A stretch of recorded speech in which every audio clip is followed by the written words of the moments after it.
Tonight on NewsCenter, MSU women's volleyball team has won the OVC championship. NewsCenter visits the venue to discuss owning a small business during COVID. Sheer Obsessions 2 has reopened their doors after relocating. This and much more tonight on NewsCenter.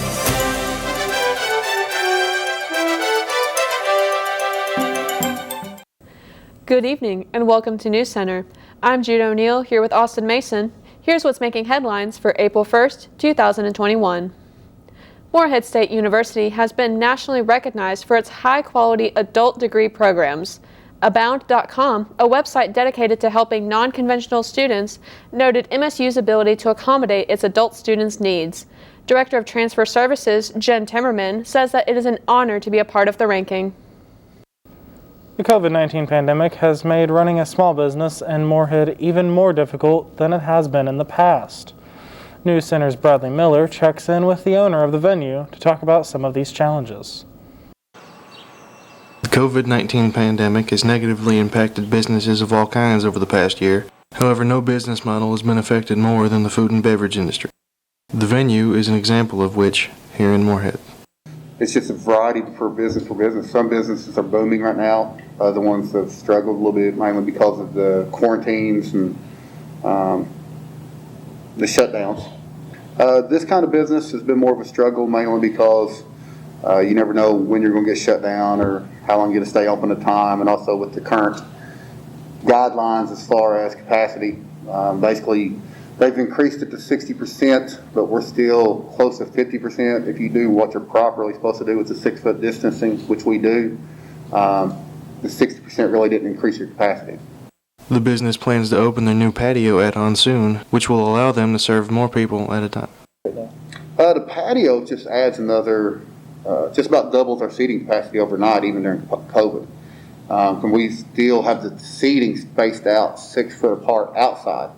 So we still have the social distancing. So it just basically doubles capacity overnight.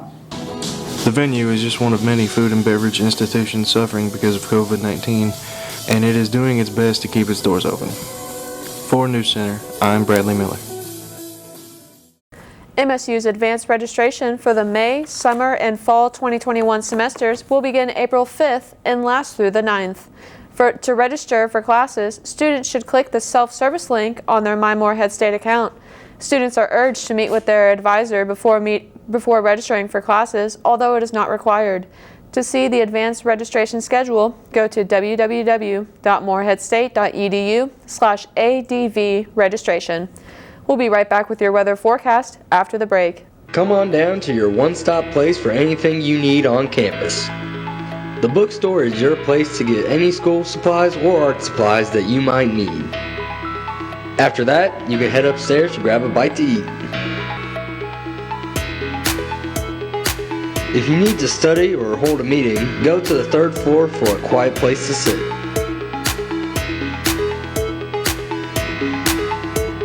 So head on down to ADUC. We'll see you soon.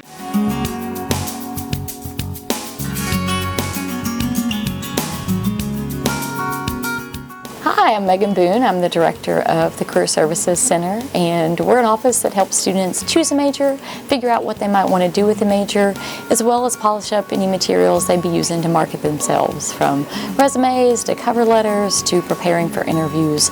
We also help with grad school applications, so we hope you take advantage of some of our services. Let's look at what kinds of masks you should wear to protect yourself and others from COVID-19. N95 masks provide the best fit and protection from airborne particles. Surgical masks, though they don't fit as tightly, still provide excellent protection from airborne particles. Though cloth masks aren't as protective, they are the most widely available and are still better than wearing no mask at all. According to a study from Duke University, neck gaiter masks should be avoided at all costs, as they are actually worse than wearing no mask at all. That's all there is to it. Here at Morehead State University, the nursing program is ranked 4th in the state and is named one of the best in the nation. Students have access to the latest in medical technology to provide hands-on practices. The Department of Nursing is creating nurses that want to change the world by saving others.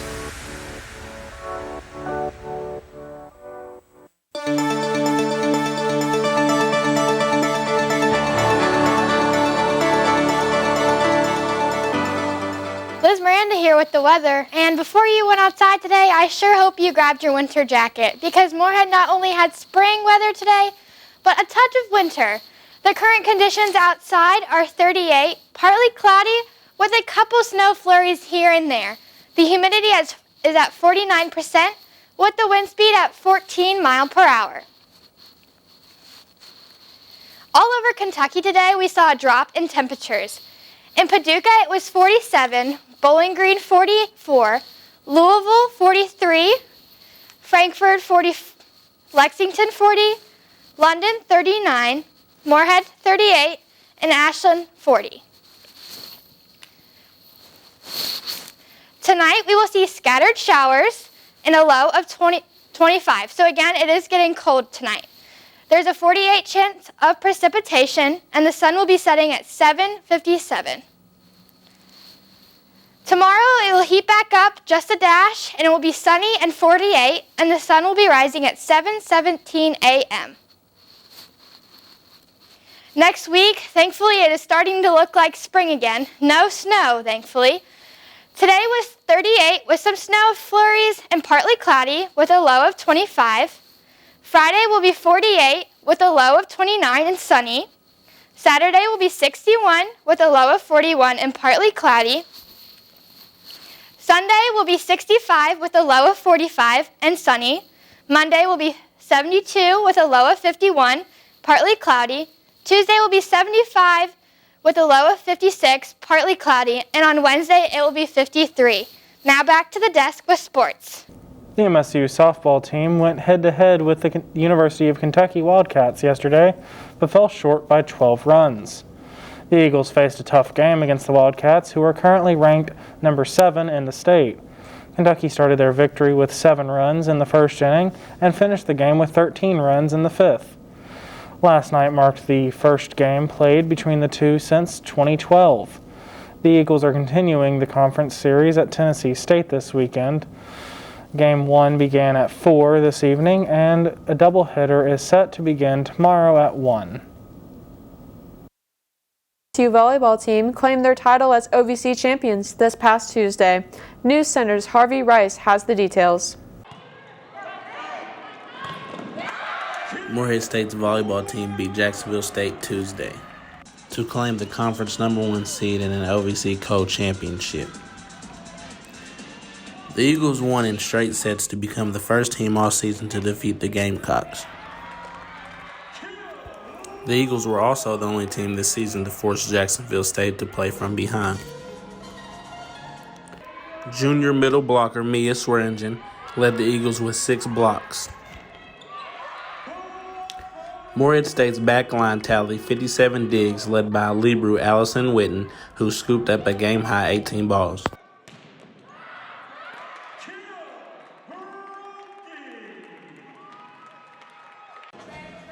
Senior outside hitter Olivia Lohmeyer paced Moorhead State with a match-best 15 kills.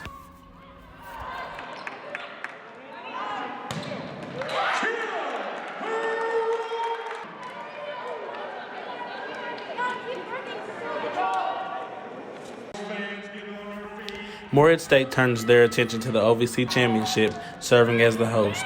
The championship begins Thursday, 6 p.m. Eastern Time.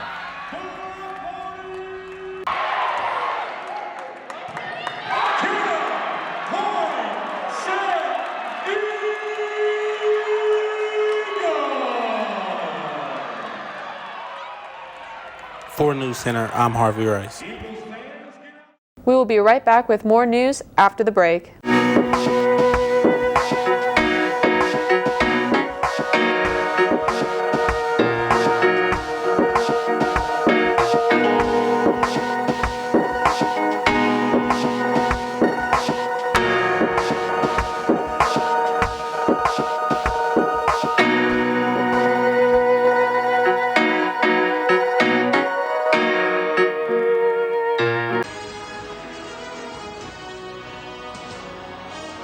I'm an accountant.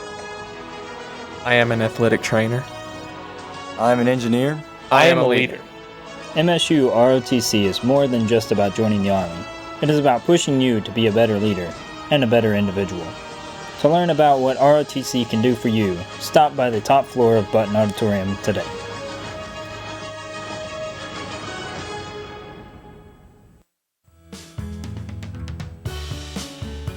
No matter where they go. No matter how high they soar. They never forget where they learned to fly. Once an eagle, always an eagle. Once an eagle, always an eagle. Once an eagle, always an eagle.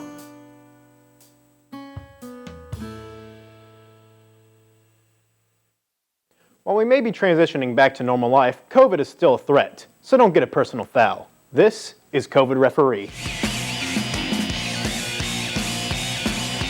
Even if you're a mouth breather like you look, this certainly isn't helping anyone. Pull that up.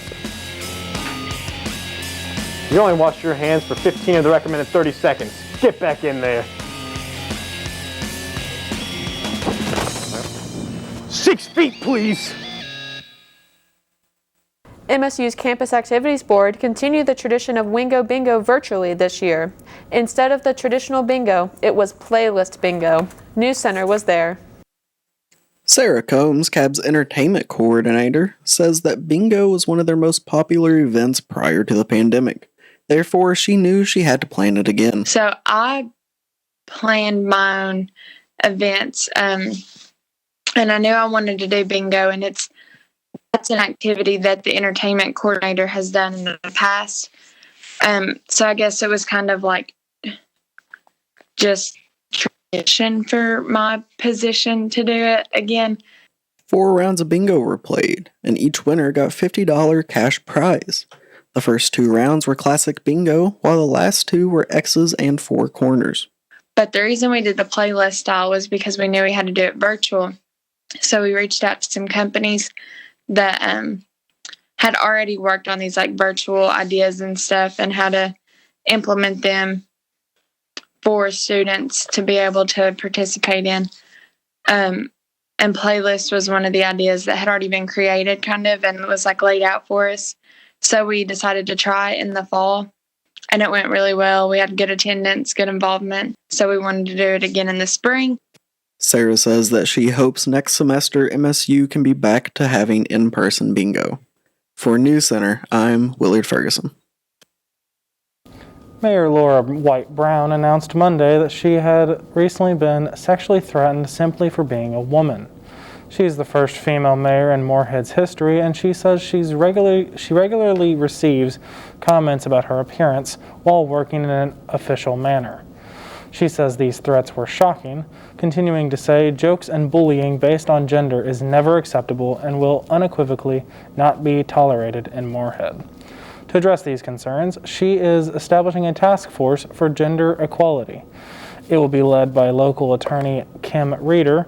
This task force is meant to help survivors of sexual assault come forward and help ensure sexual threats in the workforce are stopped, according to WYMT. White Brown says her sincere hope is whatever paths women choose, that they aren't met with harm from sexist, bullying, threats, or violence while on that path. A man has died in Fleming County as a result of a fatal car accident on Monday. 53-year-old Michael Edward Jackson crashed his 1994 Chevy pickup into a parked semi-trailer on Kentucky 32.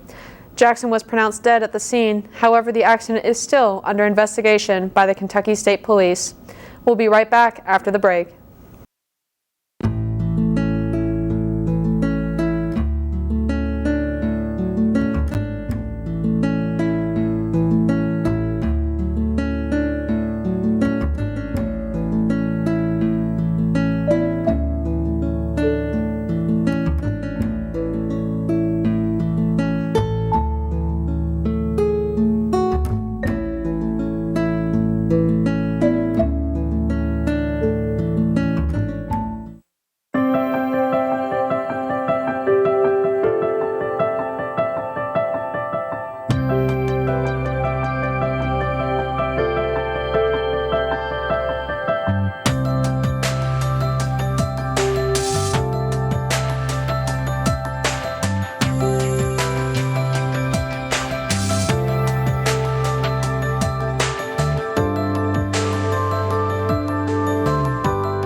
At MSU, I know I can succeed because of our professors. And while I may disagree about the amount of homework at times, I know I can count on them to be there for me. So thank you for making Moorhead a home and each class a family.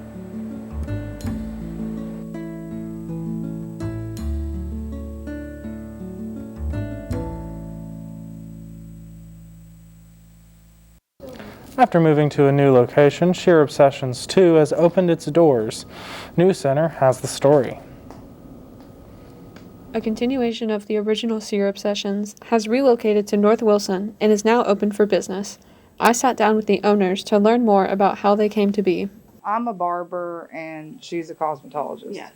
She can do straight razor shaves and use a neck duster, and I can't do either of those, but I can do nails and I can't like do pedicures, nails. and she can't do nails or pedicures. Yeah. That's pretty much the only difference.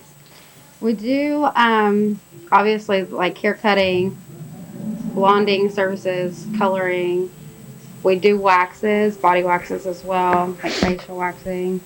She can do straight razor shaves, men's haircuts. That's all Connor. We're gonna be doing lashes soon. Yeah. On Mondays we have a massage therapist. Yeah. We decided to move in Mid-pandemic. a pandemic and came down here to 115 North Wilson, which is a lot bigger of space and it's much nicer. We can offer more stuff with this place. Yeah. We're together now, but it was all me at first because when I came back home from, like, you have to do an apprenticeship, you know.